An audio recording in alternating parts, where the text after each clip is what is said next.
that how they determine it? Or is it okay? And they serve a 6-year term.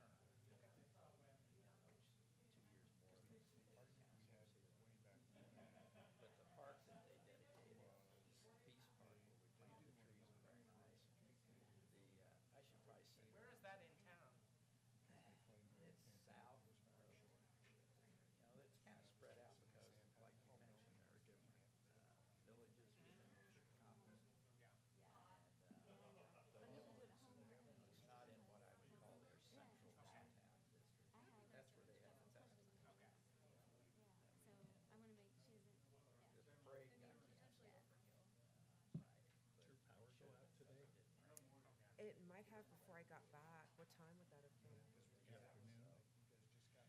It went out. Very interesting. Maybe That's awesome. 1:32. Really? Okay.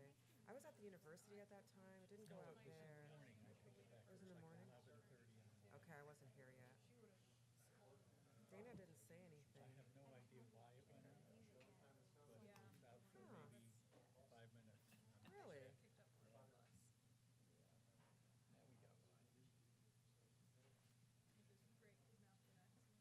So if we're all ready, I'm going to use the court's clock instead of real time. Okay. Because the court's clock says it's 7:30. Let's do it. Let's get that minute back. So I'd like to call the meeting to order. Please call the roll. Mr. Prethridge, Here? Mr. Smith, Here. Ms. Franklin, Here. Ms. French, Here. Mayor Snavely. Here. I would like to now do the Pledge of Allegiance. If you'd like to join us, you may. I pledge allegiance to the flag of the United States of America and to the republic for which it stands, one nation, under God, indivisible, with liberty and justice for all. Thank you very much. And I would entertain a motion to approve tonight's agenda. So moved. Second. It's been moved and seconded. Any changes? All those in favor say aye. Aye. Opposed? Thank you. We'll move now to public participation, and our first item is appointments to boards and commissions. Mayor Snavely, Yes. can we please have a motion to adjourn from executive session? Oh, I forgot that. Thank you. So I would move we adjourn from executive Oh, session. yes. Thank you very much. Second. It's moved and seconded. All those in favor say aye. Aye. Thank you very much, Heather. She keeps me on the straight and narrow. So before we get into the appointments, I would point out to the public, there are still openings on some of our boards and commissions. And so if you are interested in serving, please look at the website, and there is information there. If that's at all confusing, just call Heather, and she'll tell you what's available and what's open. And so we need to get all of these filled at this time of year. So we have a few to do tonight, and I recognize Amber to give us those. Okay, I move that we nominate the following: to Public Arts Commission, Tara Trueblood and Therese Ernschwender; to Police Community Relations and Review Commission, Latricia Hillman; to the Community Assistance Council Subcommittee, Jason Bracken, Chantel Ragu, Mike Smith; and to Climate Action Steering Committee, Jason Bracken. Okay, is there a second? Second. All those in favor indicate by saying aye. Aye. Opposed? Thank you very much, and thanks to those people for their willingness to serve the community. Next, we will have a presentation from Emily Lichty on the Oxford Senior Center. So welcome, Emily. We're glad to have you here. I am delighted to be here. Thank you so much for having me. So I'm going to start my clock so I don't go over. Is it possible for the volume to be turned up? Or, I mean, you guys. So Wendy, if I lean a little bit further, is that closer? Is that better for you, Wendy? Is that microphone on? It is. Okay. We'll turn it on. Okay, do Okay. your best. All right. Is that better? Yes. Okay. I can't hear those guys up there. Okay. Okay. I know that is always Reminder, a challenge. counselors, We'll speak to into our mics. Yeah. All right. Well, I'm Emily Lichty. I have had the privilege for the past year to be the executive director of Oxford Seniors, and I am so delighted to be here to share with you kind of a little bit about Oxford Seniors and also some year-to-date numbers of the work that we've been doing with our services this year. So, I wanted to start with our mission. Oxford Seniors is a local senior citizen center here in Oxford, and our mission is we are dedicated to serving seniors and strengthening community. And we have a number of different services that we do that I think really work really hard to not only fit that mission, but also to strengthen and serve Oxford in general. So I wanted to share that. This next slide is terrifying. There's too much text on it. My husband let me know that twice. I'm not going to make you look at all of it. But what I wanted to highlight is, first of all, that we started in 1953. So we have an amazing history here in Oxford. And our help van, which is also our transportation service now, started in 1978. And in 1979 is when we first formed our partnership with McCullough Hyde Memorial Hospital to provide food, nutrition, Meals on Wheels, it wasn't called that then, to older adults in the area. So we have been feeding, entertaining, and moving our older adults in Oxford for quite some time. We are currently at 922 Tollgate Drive. That facility was built for us with a partnership with the city in 1982. And at that time, we actually fundraised $60,987.73. We have the records to contribute to the construction and the furnishings. That would be $190,000 in today's money. So we have this great space. We have a kitchen. We have craft rooms. We have a stained glass room, woodworking, a library, and a big open great room where we do a lot of work. So we love it there. We also, I wanted to highlight is that in 2000 is when we took over the adult day service. And I'm going to talk more details about that in a little bit later on. But that's located in the lower level of the Faith Lutheran Church. And we have been providing that service, that day program, for 24 years now.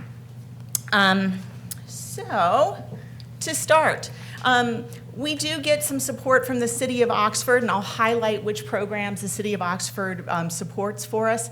Transportation. Like I said, we've been doing transportation for a long time. There aren't a lot of services like this elsewhere in the area. I worked as a discharge planner in Hamilton. We did not have this service. Oxford Seniors provides door-to-door, and that's not car door to car door. That's your front door to your doctor's front door. Door-to-door service for medical transportation, dialysis, grocery, pharmacy, or other personal destinations.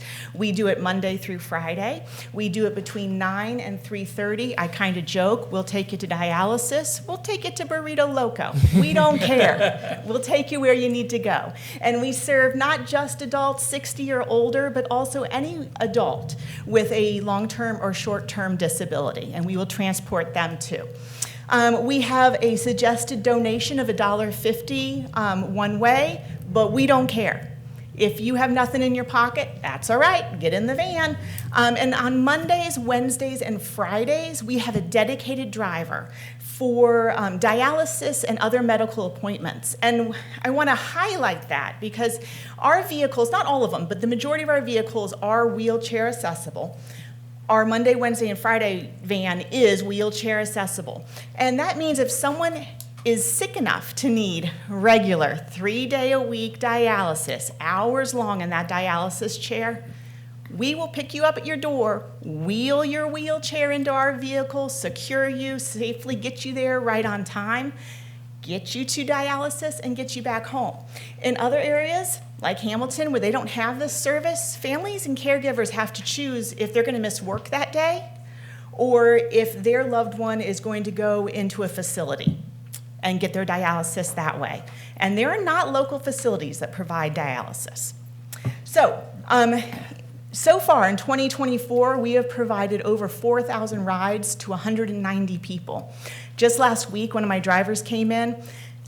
She drove from 9 to 3:15, pretty much never left the city of Oxford. I think she had one trip out to Woodlands and back, and she broke 100 miles that day. So we are on the move. We are taking people where they need to go. We also have our Meals on Wheels and our regular weekly lunch at Oxford Seniors. Again, just for a suggested donation, we get support from the county and from some federal dollars for this also. A suggested donation of $2.50 for adults. I have to pay $6 because I'm too young when I join the crew for lunch. And we do this with volunteers. Our partnership with McCullough Hyde, we purchase the meals from McCullough Hyde, but we have a lot of really amazing volunteers who deliver meals, hot meals, which is unusual in the area. Hot meals Monday through Friday. And it's not just a meal, we also have to see your face. And if we show up at your door and you don't answer and we knock, we're not going to just leave that meal there. We're going to keep knocking until we see you, or we're going to call somebody. And they don't always love that. They say, I was out shopping. We said, nope, we have to check on you.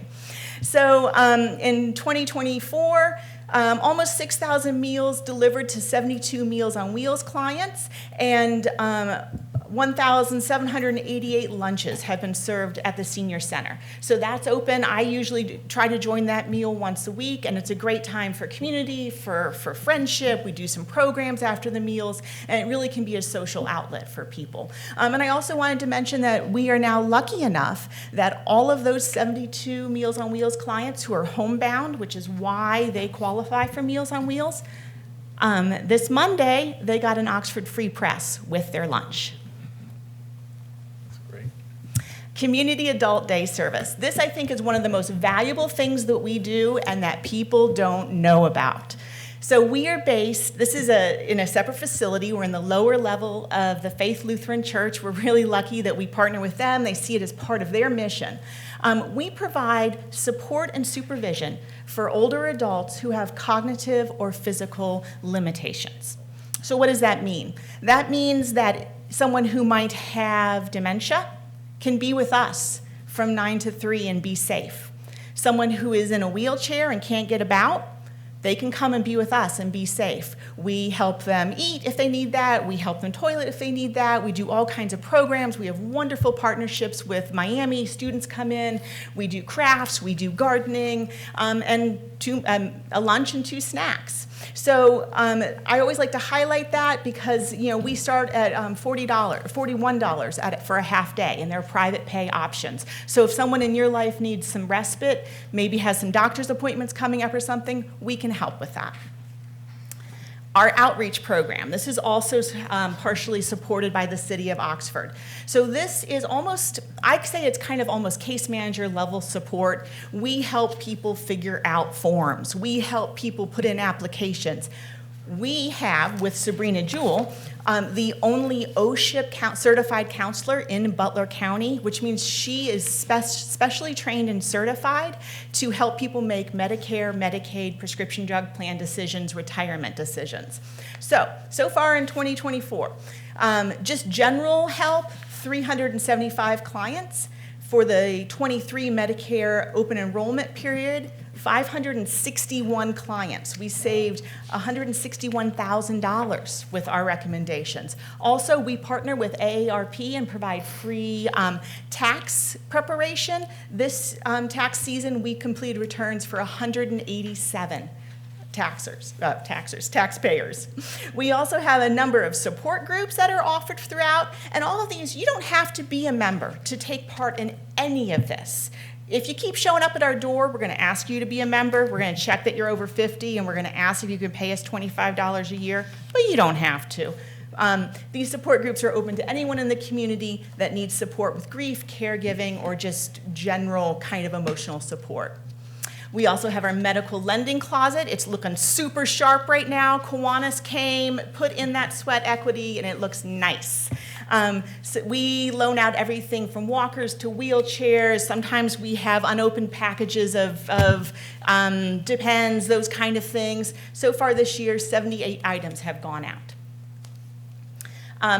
Programming. this is another aspect that's supported by the city of Oxford. We do everything from cardio classes, yoga, trips. We have bingo, of course, but only one day a week.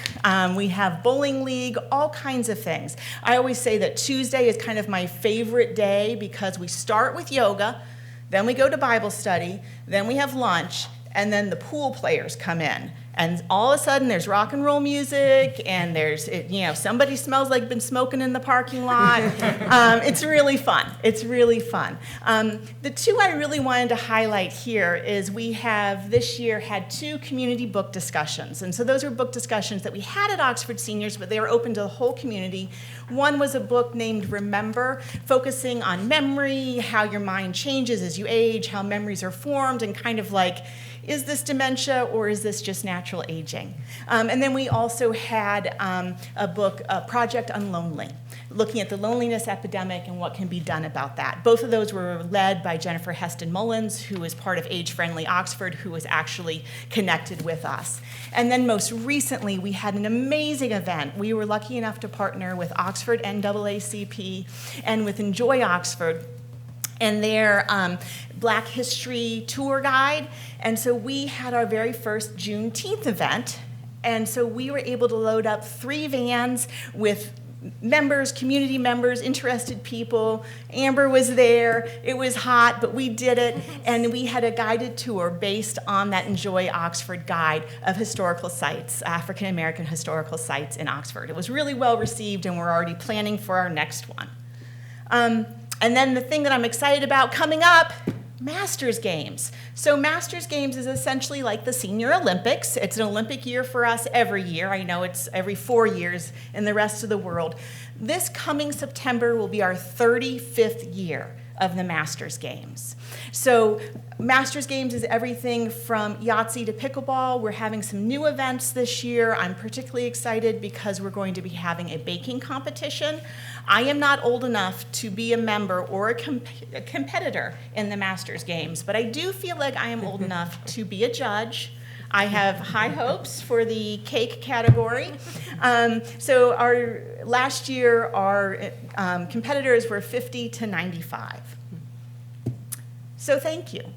Thank you for the support. Thank you for having me here tonight. We get a ton of community support. City of Oxford, Oxford Community Foundation, McCullough Hyde Memorial Foundation, Kiwanis, Rotary, Masons, Reuter Bever Family, Fitton Center, Molyneux Foundation, United Way of Butler County, Council on Aging of Southwestern Ohio, but most importantly, the support we get from the citizens and community of Oxford. I cannot tell you, every week I send out thank you cards and thank you notes for someone who comes and weeds the front flower beds, someone who made a generous donation from their retirement fund, and someone who just came by and played piano while our seniors sang.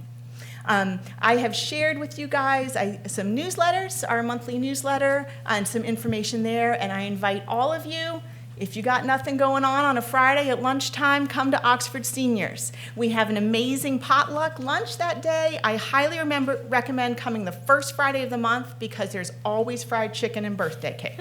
But I also invite you to come by anytime, and in addition to that, our adult day service is also open for visitors if you're interested in that kind of support and service for anyone in your family. Thank you, Emily. Thank We really you. appreciate a good presentation. Thank you, and I don't know if anyone has any questions? That's what I was going to ask. Any questions? No, I just want to comment. I think Oxford's a wonderful town. I lived here for 20 years, so you can you think you know everything about it, and B, you kind of take for granted how great it is, and then you learn about something you're not that familiar with. It's really amazing what you guys have going on over there. Yeah, So, the numbers and the quality, we're really fortunate. Yeah, and I didn't highlight the program check-ins, but it's over 6,000 in half a year. That's individuals showing up for events. And I'm grateful for you because you're going to be speaking at our Masters Games ending ceremony. Am I old enough to bake? Wait, what's the cutoff? 50 or older, but I always say you have to be 50 or older to be a member, but we take donations and volunteers of any age. Thank you, Emily. Thank you all so much. And I just want to thank you for the work that you're doing, and there's some board members here, and the chair of the board, Edna and Cub. Thank you so much for coming, and you're doing some excellent work. And that NAACP tour that we did on Juneteenth was fantastic. It really was. Yeah. We really lucked out with some great tour guides. That resource that Enjoy Oxford has created is amazing. And like I said, we're planning for next year. Sign up early. I have someone already signed up for next year. Thank you. Thank you all. Okay, at this time, we welcome anyone else who would like to address council about items that are not on tonight's agenda, or if they're on the consent agenda. So you can come forward, Wendy, or anyone else, and give us your name and where you live for the record, and we'll give you 5 minutes. I'll try not to take 5 minutes. Hi, my name's Wendy Richardson, and I live here in Oxford, actually almost in the backyard of the Senior Citizens Center. So they're wonderful. I'm in Oxford View condominiums, and they are like our concierge service to the people who live in our condominiums. The reason I'm here, and I was here actually less than a year ago. It's becoming an issue, and I really apologize for this. Let me begin. It's a safety issue. I came less than a year ago to talk to you guys about the fact that the shrubbery on the west wall of the Safeway store was obscuring the Kroger? stop sign. Between west, that and the Kroger parking lot was obscuring Speedway, the okay. stop sign. That has been quite zealously dealt with. So the stop sign is quite clear. It is. Now, there's another one. And I wouldn't even know about this except that I live right up Fairfield Road, probably 3 blocks west of the Senior Center. There is, as you're going west on Fairfield, at the intersection of Fairfield Road and Lynn Avenue, you cannot turn left into the Kroger parking lot. And there are 2 signs telling people that. One just and on the ground on a post, and then another one, which alas is almost immediately underneath the entrance into the Kroger parking lot. I, on the other hand, live 3 blocks up Fairfield west of that. So it is the case that I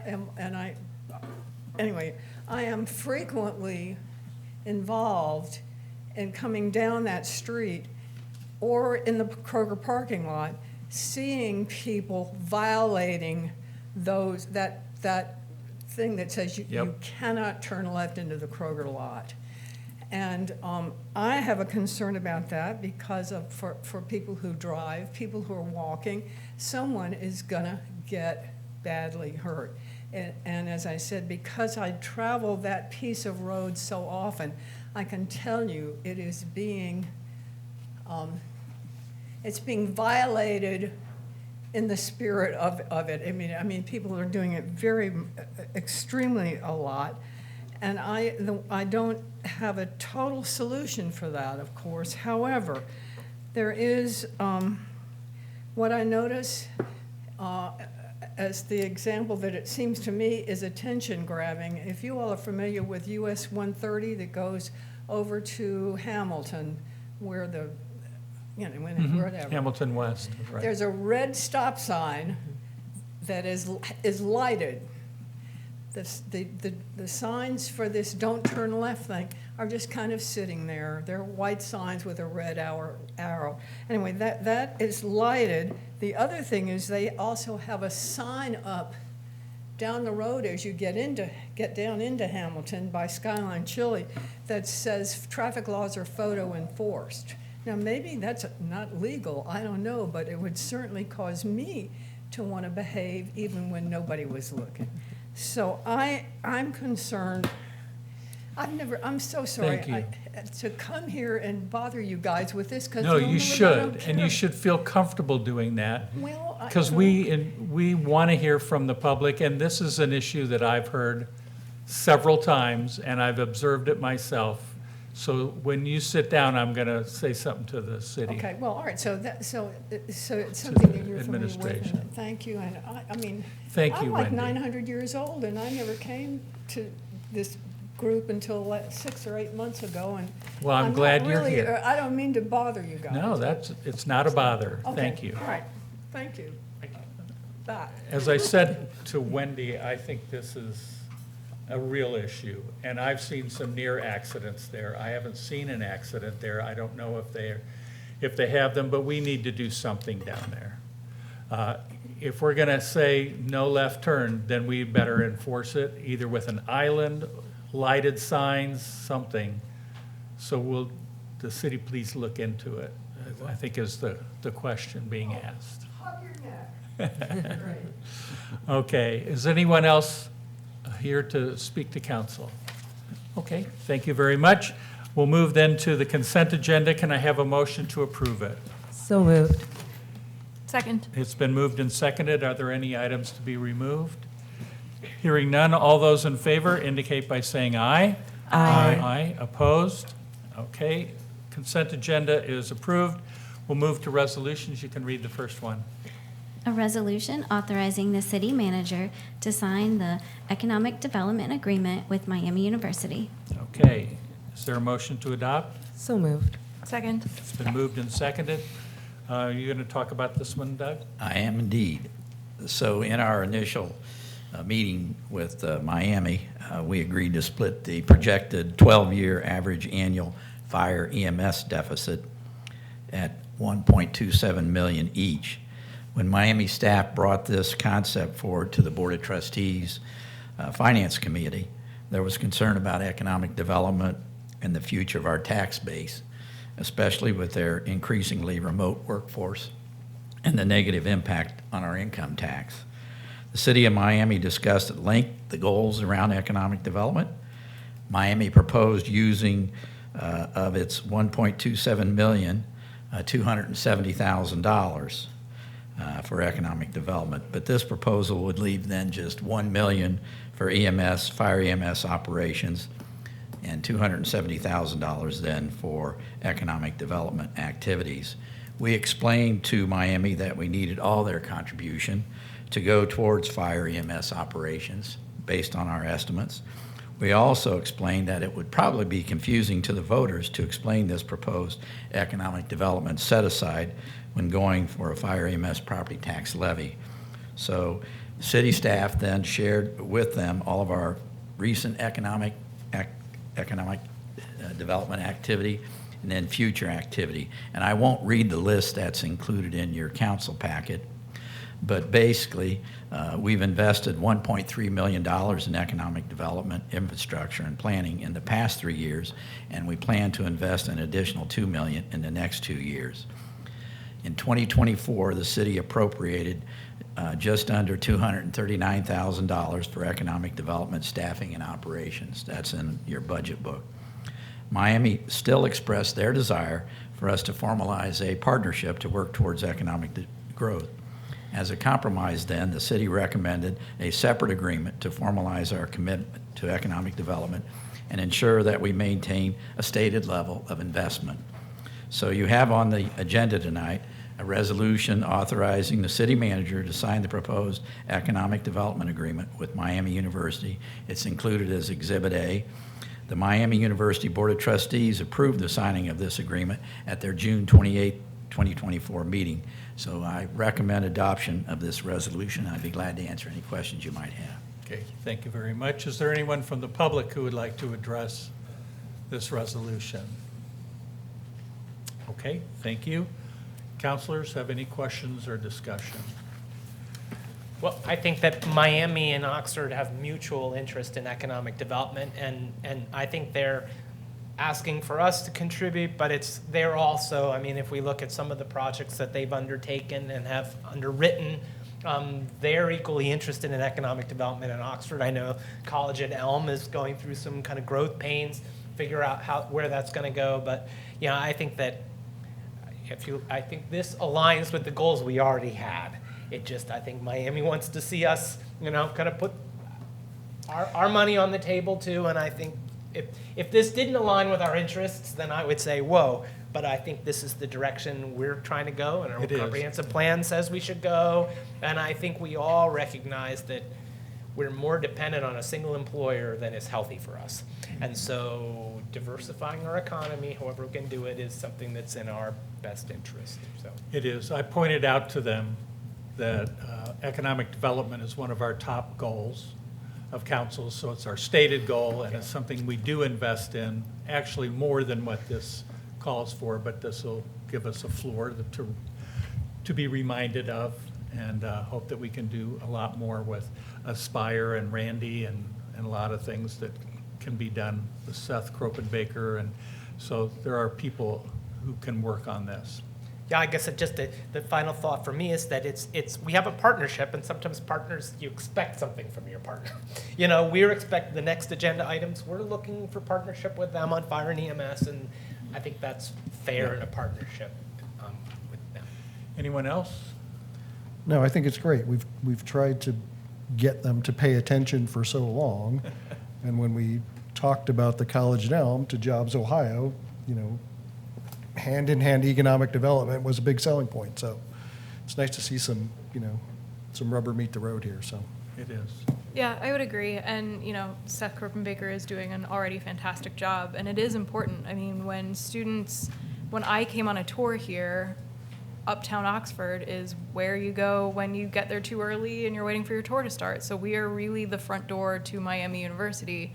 So it's great to see that they are aligned on that front. But just to be super, super transparent, plain English, this agreement, we are not agreeing to spend more than what we have already budgeted for. So this is just as Mayor Snavely put it, this is the floor. This is the minimum we agree to spend every year. Right. Which is good to have, but just to reaffirm, this is not additive to our already It's existing not budget. the ceiling. It's not the ceiling, Yeah, yes. and you're right, it's not more money than we're already spending. Right. Okay. Thank you. Are you ready to vote? Please, I can call this one. All those in favor indicate by saying aye. Aye. Opposed? Resolution is adopted, and you can read the second one. A resolution authorizing the city manager to sign the agreement between the City of Oxford and Miami University for the provision of fire and emergency medical services. Okay, is there a motion? So moved. Second. It's been moved and seconded to adopt the resolution. Doug? Yeah, so this is a slight repeat from what I said earlier, but the city and Miami reached a tentative agreement in April to provide additional funding for the city's division of fire and EMS. Both parties agreed to contribute $1.27 million for 10 years to the Fire EMS Fund, which is Fund 418, to provide additional staffing and capital equipment. This proposed funding would address the 12-year estimated average annual fund deficit of $2.5 million. The tentative agreement was contingent upon the city's passage in the general election of November 5th of a $2.6 million 10-year fire EMS real property tax levy. After the city manager presented a draft agreement to Miami University on April 24th, the city received proposed changes to the agreement, which included a desire to formalize an economic development partnership. As a result, it was decided that a separate economic development agreement would best address this concern. On the legislative agenda, then, is a resolution authorizing the city manager to sign the proposed fire EMS agreement with Miami University. It's included as Exhibit A. The Miami University Board of Trustees approved the signing of this agreement, once again at their June 28th meeting. So I recommend heartily this historic agreement that we have reached with Miami. And I'll be glad to answer any questions you have. Thank you very much. Is there anyone from the public who would like to address this resolution? Okay, thank you. Counselors? Well, I just want to echo Doug. This is history in the making for us. There's some relatively short-term history of the idea we've been talking about how to deal with this really huge and critical problem we have, which is our fire and EMS spending. And the idea that we're at a place where we have a potential resolution in sight is really wonderful history. But I would also say that the idea of this is effectively a payment in lieu of taxes, which is really new territory for a state university, at least in Oxford, but it shows that partnership. But what this really is, you know, Miami has put its money on the table, and now it's Oxford's turn. And Right. so I don't think the voters, we've been having this conversation. I hope the voters are aware that there's going to be a levy at the polls in November. And this money is ours as a match. If voters decide to decline to support their fire and EMS, which would be really a bad decision, not only do we lose this money, and then we're into the situation where we're back to having the critical fire and EMS issues that we have. So this is huge, and I hope that the voters will recognize and capitalize on it in November. Thanks, Dave. Anyone else? Just a big thanks to the city manager and the assistant city manager and the mayor. I know you guys spent hours and hours and hours in meetings with Miami to bring this together. So it really was a big effort. So thank you all. Well, and thank you, and there are a lot of players in this, and, you know, I'm really appreciative that Miami recognized the need for this additional funding and has stepped up to the plate. So once again, it's not only historic, but I think it symbolizes the great relationship we have between us and Miami University. You know, as mentioned earlier, our destinies are intertwined. As Miami goes, so goes Oxford, because they're our largest employer.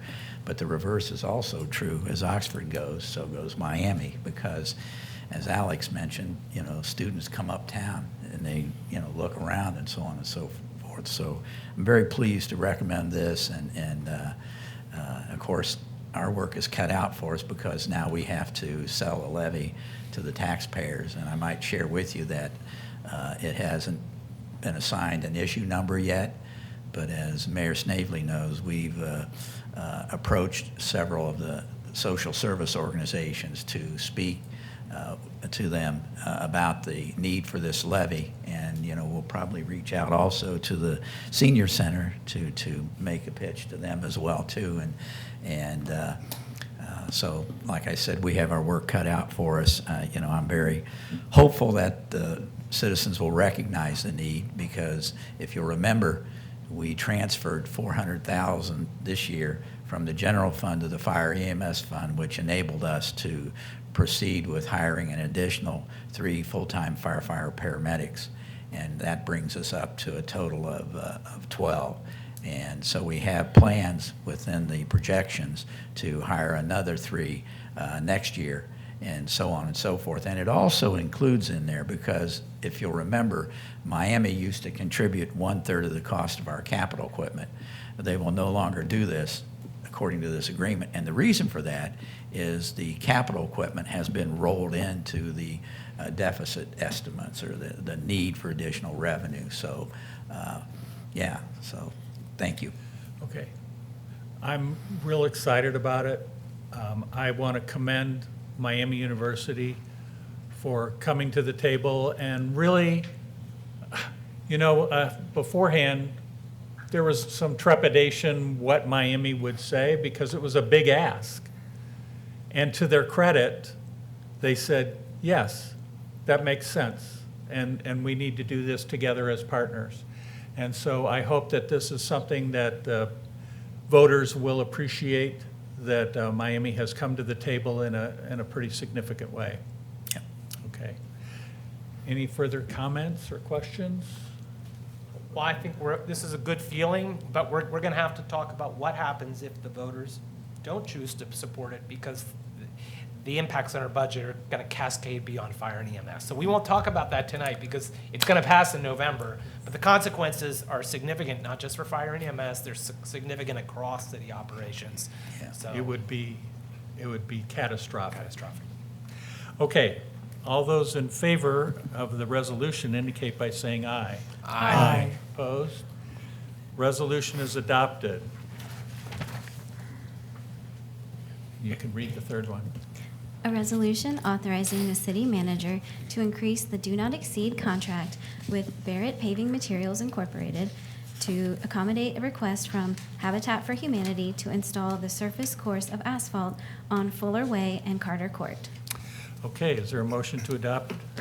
So moved. Second. It's been moved and seconded, and we have Michael here to lead us through this. Good evening, Your Honor, members of council. Back in March of this year, council approved Resolution 7582, awarding a contract to Barrett Paving for our 2024 resurfacing program. Subsequent to that award, we've had discussions with Habitat for Humanity to install the final surface course of asphalt on their 2 streets as their developments are nearing completion. So they would like to take advantage of our purchasing power and economy of scale and reimburse the city for our costs and add this to the Barrett contract. So we're asking for your approval to raise that contract limit to $815,815 so we can accommodate their request. Okay. Glad to answer questions. Thank you, Mike. Is there anyone from the public who would like to address this resolution? Okay. Counselors, any questions? Sounds good to me. Why is there no contingency on the higher amount? We feel confident in the number, and it's a big contract, and we're Yeah. starting to get low on funds. So Gotcha. we're trying to avoid a supplemental budget and Okay. accommodate their request. Great, if you're confident, I'm confident. Okay, thank you. All right. All those in favor of the resolution indicate by saying aye. Aye. Opposed? Resolution is adopted, and we will move to the fourth one. A resolution authorizing the city manager to enter into a professional services contract with McKenna Associates Incorporated for the creation of a historic preservation plan, new historic design guidelines, and a new Chapter 11 subdivision and zoning code into a unified development ordinance for a total fee of $199,000. Okay, is there a motion? So moved. Second. It's been moved and seconded. Sam, welcome. Evening, Mayor Snavely, council members. We've been working on bringing together a resolution to you for several months now. There was a 7-member selection committee that worked on this.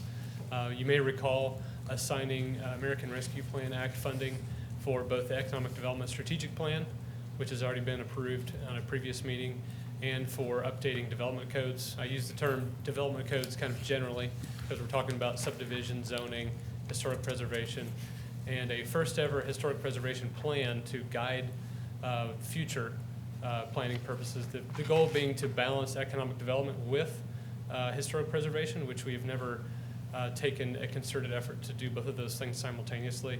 So we're spending a lot on planning. We have been comprehensive plan a couple years ago as well, almost now. This consultant was one of 6 that submitted proposals. There were 4 that submitted proposals for all 3 aspects, and we found that McKenna was really the best fit. They were not the lowest, but under our procurement policy, pretty standard, we can choose the lowest and the best. They really have a lot of experience with smaller communities that are looking to promote urbanization and take best advantage of the resources that they have within their existing footprint. And the leads on the proposal are both themselves folks that are very involved in their local communities. They're excited about coming here and getting to know Oxford and hit the ground running, and they're willing to do all 3 aspects of the project. So happy to answer any questions on it, and we'll report back as it's going. We do plan to have a community engagement aspect, a stakeholder engagement, in person and virtually. I know that's been a question in the past, and then provide updates to the boards and commissions that are involved as well and interested. Thank you. Super. Thank you very much.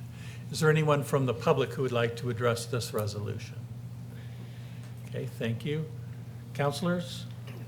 Dave took his glasses off. He has something to Well, say. the guy who teaches urban planning, we just did a Oxford Tomorrow Comprehensive Plan, which was an amazing, it was a big investment of time and energy and staff resources, and we have a wonderful plan. But if you've been on council, you know that a plan is wonderful, but talk about where the rubber meets the road. It's our code.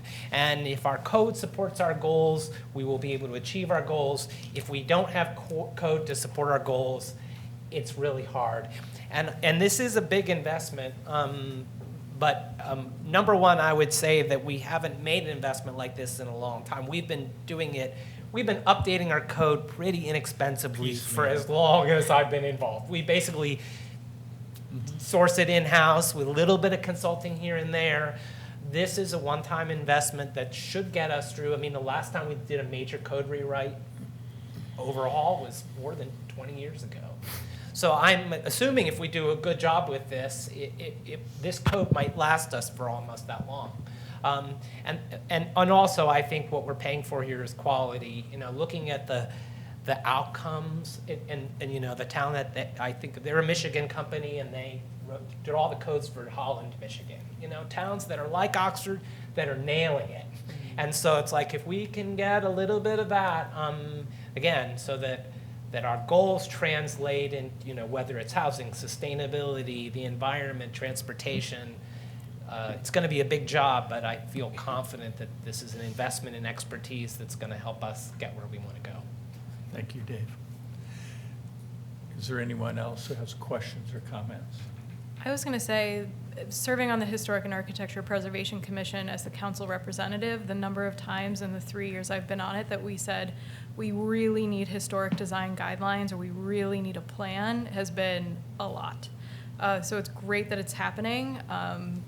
I couldn't be happier about it. And I think this also helps us, speaking of the comprehensive plan, when we were doing a lot of that data capture to get stakeholder input from the community, people said a lot of times, I really love Oxford's small town charm. I really love that we have historic buildings. But as we all just named out loud with the first resolution, economic development is also a really significant goal for the city. So a plan like this will help us to be able to balance, maintain the Oxford that we know, but really push Oxford forward into the next 5 years, 10 years, 50 years. So this is a really key piece of that planning. Anyone else? All right. I have one more thank you I want to pass along to Heidi for finding the extra funds that I did not budget for.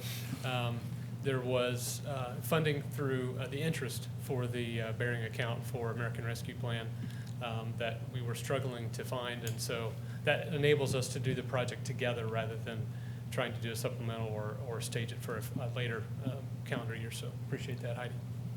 Well, if we're doing thanks, I want to thank Sam Thank too. you, Heidi. The selection process was a really robust, as you know, Sam is a detail-oriented person. He's very thorough, and so this process was very thorough, both in the review of the documents, communicating with the people, so I think the due diligence is there too. So thanks, Sam. Okay, you ready to vote? All those in favor indicate by saying aye. Aye. Opposed? Abstain? Thank you. So the resolution is adopted with one abstention. And we'll move then to ordinances, first reading. An ordinance amending ordinance number 3750, supplemental budget ordinance number 4, to make supplemental appropriations for fiscal year 2024. Okay. Welcome, Heidi. Good evening, Mayor and councilors. I'm bringing tonight supplemental budget number 4. The first item on the supplemental is for the Enjoy Oxford portion of the mural project. That's going to be a reimbursement from them, so they chose to just pay it and get reimbursed. The second item is the NeoGov implementation. So our project last year didn't get off the ground in time, so we have that implementation cost this year, so that also needs to be included in the budget. With our Microsoft 365, additional Adobe license we required that weren't a part of our budget this year. I've also included $50,000 to the general fund for increased permit revenue and same expenses for the inspections, which is good news. A $45,000 revenue only increase. Mike was able to find the funds in the current CIP, so the Habitat for Humanity money will be just a revenue item back to the CIP. We also have a $175,000 grant that was awarded by the state of Ohio that Sam has applied for, and the purpose was for the Uptown Public Restroom. That will be revenue that will be put back into the capital, or put into the capital improvement fund, as well as $800,000 grant that Sam applied for and was awarded by the state of Ohio for the purpose of the bike pedestrian bridge over the railroad tracks as part of phase 5. So that will go into the OATS fund. And then lastly, the $49,000 of ARPA fund money that we only had about $15,000 budgeted in interest into the ARPA fund. And so we're going to go ahead and increase that as well as increase the expense to cover the rest of Sam's project. Thank you very much. Is there anyone from the public who would like to address this ordinance? We'll have a second reading at our next meeting, and you'll have an opportunity to think about it, and you can address it at that time if you wish. Okay. There is no vote required on that, but I would entertain discussion if anybody has any questions or concerns. Okay. We don't have any second readings, and so we'll move to announcements and communications, and I'll start with Doug Elliott. Okay, I just have a couple of items. The city signed a ground lease with the Oxford Cottage Community Project in 2022, and recently Community Development Professionals, which is the company that would be managing this project, have faced obstacles in financing the project since they don't own the land and would not benefit from the infrastructure improvements.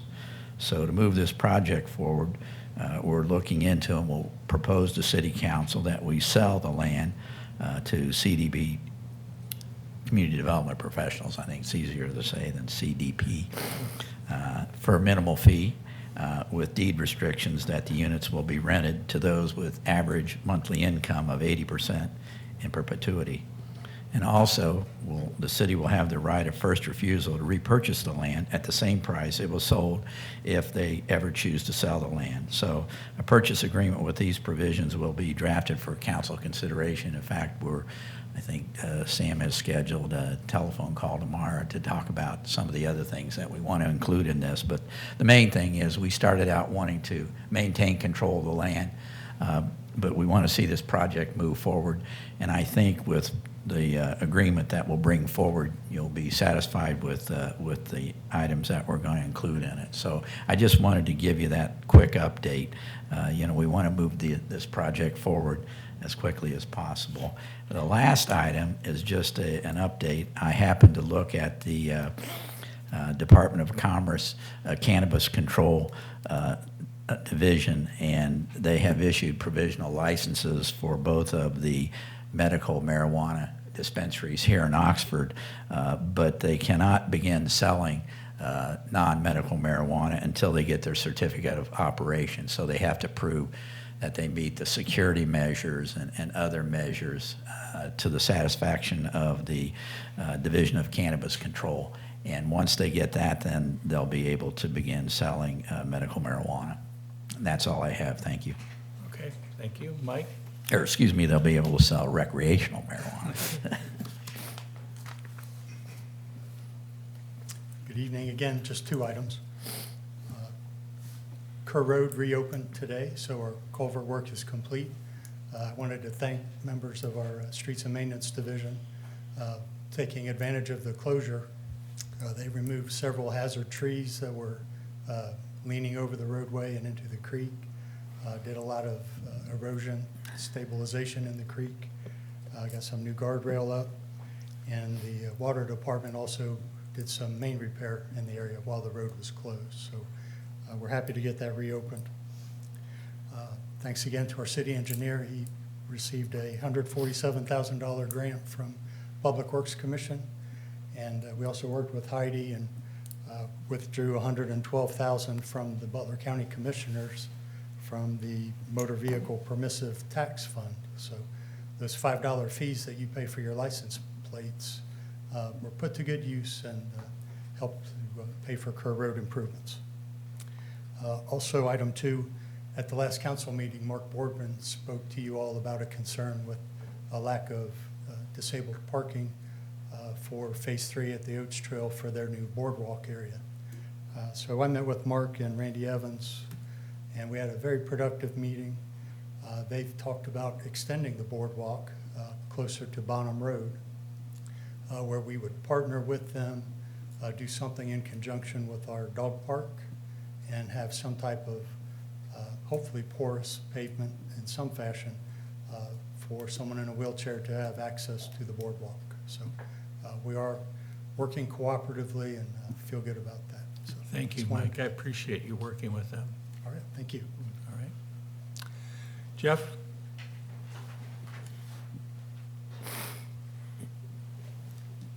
Just a quick follow-up to Ms. Richardson's comments earlier. I know she left already, but she's watching. I've already sent a message out to our patrol unit to work on that intersection, and I know we'll be working with the city manager's office and service department if there's any other ideas that they have for signage or traffic islands or whatever they come up with. That's not my realm, but in my realm is the enforcement of it, and I've pushed that message along to all of our supervisors to make sure enforcement's taking place down there. Thank you, Jeff. Thank you. Much appreciated. Heidi? Hi, Casey. You got anything tonight? Okay. Chief? Okay. Sam? Couple quick updates. One on the Uptown restroom. Heidi mentioned the grant award, so we're excited about having that additional funding. As an update to the general public, I know this has been of interest for the past several years. We are starting to get some quotes from consultants for design work. We probably won't be able to get started until much later next year, but we're at least getting some activity from architects on that. The other topic I wanted to mention, that saw Councilor Prithridge's comment on code enforcement, just kind of a staff update on our approach with that. So I'll work with City Manager Elliott on the different aspects of code enforcement and how that would work with zoning code changes as well. So more to come on that. Thank you. Thank you. Heather? Nothing, thank you. Okay. Ben? Nothing, Your Honor, thank you. Thank you to the expectant father and law director for the day. Michael? Just want to say, Casey, you and your staff, great job working with the Masons on the car show and the 4th of July parade and the freedom events and the fireworks. I think it all went great. I think we had another really successful Oxford event, so great job. Alex? And adding to that, I'll say Red Brick Friday was on Friday, another great event. So thank you to Casey staff and city staff and Seth Kirpenbaker. Keep an eye out for more Red Brick Fridays for the rest of the summer. I think Books on the Bricks is next in a couple of weeks. Speaking of things to do uptown in the summer, remember the Uptown Summer Concert Series is still happening on Thursdays. And I will also note that Enjoy Oxford is looking for volunteers to help out with setup. You can do 2 shifts. There's setup and then there's tear down. Doing that every single Thursday night for the entirety of summer can get really tiresome. But if you volunteer, you get to watch the show and get a sense that you helped another person out. So you get kind of double good feelings on that one. And then I will also note, somebody earlier mentioned the Oxford Free Press. Now available in physical copies at multiple locations. I got mine from Kafenya. And just a huge shout out to Sean Scott, the founding editor, who also happens to be here tonight, who is an award-winning journalist, by the by, and a graduate who, and this warms my heart to no end, has stayed in town. So thank you for the work that you're doing. You've stayed here and you're really invested in, helping Oxford have information literacy, which is so invaluable. And also a shout out to Taylor Stumbaugh, who is also a contributing journalist to the Oxford Free Press. Keep an eye out. They've got some really exciting things coming up. Sally, who works at Enjoy Oxford, will be doing a guest column. I see Brad Spurlock has a guest column, so really exciting stuff. And thank you so much for your work. Thanks, Alex. Amber? And speaking of the Oxford Free Press, there was also a great story. The Public Arts Commission of Oxford is very close to naming the finalist for the mural that's going to go by the underpass of 73 on the Oats Trail. So we're excited for that. Please come to our August meeting if you want to hear about that a little bit more. And then I also want to mention, I've talked a few times about living room conversations training. So we have a date. It is Wednesday, July 31st from 3:30 to 5:30 on Zoom. I think this will be the first of more. There'll be more than one. I believe this will be very successful. We have the executive director of Living Room Conversations who will be doing the training. This is an intergroup dialogue guide that has been proven to build cohesion within communities, build bridges across differences. If you're interested in participating, it is limited to the first 30 registrants. I believe we have 12 so far. Please email oxfordinterfaith@gmail.com. That's oxfordinterfaith@gmail.com.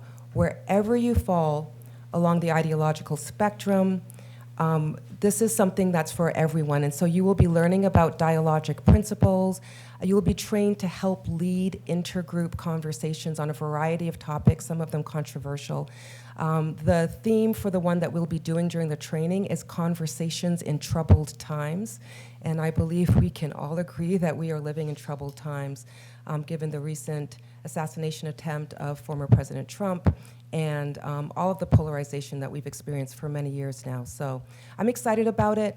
I think this will be something very good for Oxford. We want it to be a grassroots effort here. Thank you. Thank you. Dave? All right, I know that it's been said a couple times, but given how many events there were in recent weeks in July, I want to thank all the city staff who were involved. I mean, I know I saw Casey, but our police officers, fire and EMS, our service department,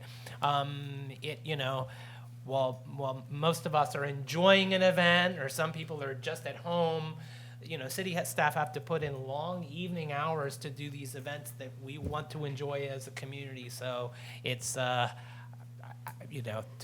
those employees and their families, I really appreciate that commitment. And it was epic. The fireworks display was epic. The parade was epic.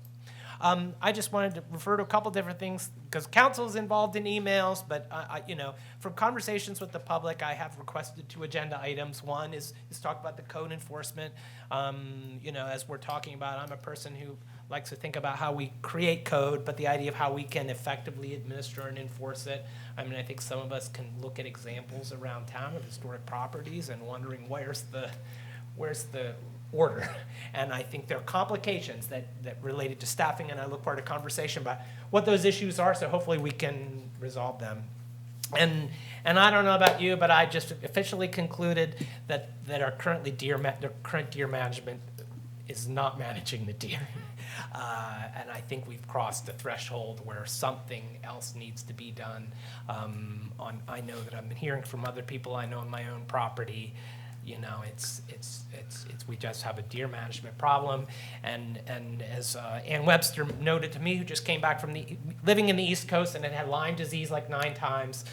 Lyme disease is on the threshold of Butler County, and the amount of deer that we have and the ticks that they must carry, I really don't want Oxford to become an epicenter of Lyme disease. And so I think if we don't want that to happen, we have to figure out how to manage our deer more effectively. And I think our current strategies are just not getting us there. So I know that we've got a lot of stuff on our plate, but I'm hoping we can find a time to talk about that. So thank you. Yeah, I think the deer there are so many, and they've become so domesticated into the community, they now stop and look both ways before they cross the street. They do.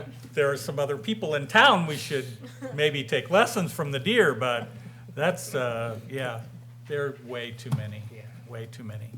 All right, a couple things. One is that the day after our last meeting, the city manager and I took a trip to Differding, Luxembourg to visit our sister city. They had a big sister city event. There were also representatives from Germany and from France and from Portugal, and it was a very nice event. There is now a park dedicated to the sister cities in Differding, and they have trees that are planted for each city, and ours is a liquid amber tree, which we ceremoniously watered the tree, and there's nice signage, and so if local residents are visiting Luxembourg, I hope that you have a chance to go by and see our flag flying over that park. So it was a good event, and we had many good discussions with people and a number of tours. So it was very instructive, and I'm glad to be home. I wanted to also thank Casey for everything. Everybody said it, but you did a great job, and your staff. And I also want to especially call out the police department. OPD did a fabulous job after the fireworks. And I have to say that with all of those cars that were in that park. And I thought, how in the world is this ever going to get out of here?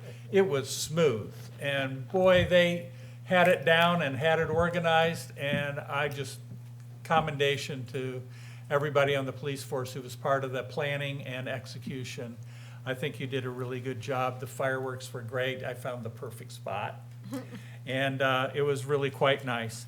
On another note, I put this out on Facebook on the day it happened, but I think it goes without saying that everyone on council and everyone in the city stands united in condemning political violence. We can disagree with one another, and boy, we got a lot of disagreements on a lot of things, but violence is not the way to resolve that. The ballot box is the way to resolve that, and civil discourse is the way to resolve that. Let's dedicate ourselves in this community to avoiding that kind of response. And the other thing is, if you see something, say something. And I'm thankful for the OPD. We have an excellent police force, and I think they do a very good job of keeping us all safe. And so I appreciate them very much. With that, I would entertain a motion to adjourn this meeting. So moved. Second. It's been moved and seconded. All those in favor indicate by saying aye. Aye. Opposed? Thank you very much.